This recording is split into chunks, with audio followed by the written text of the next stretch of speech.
Welcome to law Minia with Manish. आज का हमारा लीगल मैगजिम है void ab initio। void means null and ab initio means from the very beginning। तो ये दो एक लैटिन टर्म है जिसको कि हम void ab initio बोलते हैं। अगर हिंदी में बात करें तो इसको बोलते हैं शुरू से ही अमान्य माना जाना। अब अगर कुछ एग्जांपल्स के बारे में बात करेंगे तो सबसे पहला एग्जांपल है any kind of contract with a minor is considered as void ab initio।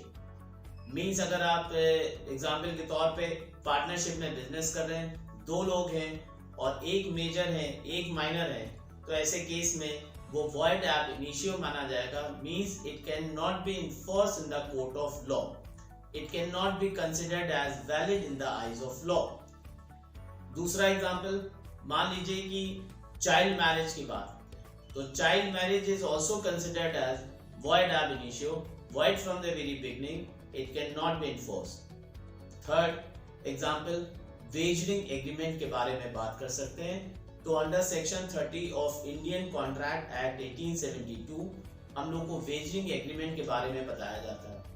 वहां पे इसको आम भाषा में समझें तो मान लीजिए कि हम बैटिंग करते हैं, ठीक, इंडिया पाकिस्तान का मैच है और कुछ दो लोगों के बीच में बैटिंग हुई, शर्त लगी कि अगर इंडिया जीतेगी तो ऐसा करेंगे, पाकिस्तान जीतेगी तो आप ऐसा करेंगे। कुछ इस तरीके का हमने बैटिंग एग्रीमेंट कर लिया।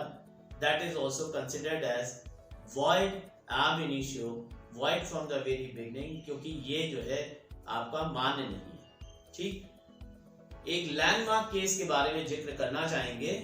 मोहरी बीबी वर्सेस धर्मोदास घोष 1903 का केस है और बहुत ही रेलेवेंट केस है। लेकिन आप परेशान मत होइएगा, जितने भी केसेस हम मेंशन कर रहे हैं उसकी हम अलग से एक सीरीज चलाएंगे जहां पे हम उन केसेस के बारे में पूरा डिटेल में बताएंगे। Thank you, keep learning, keep watching law Minia with Manish.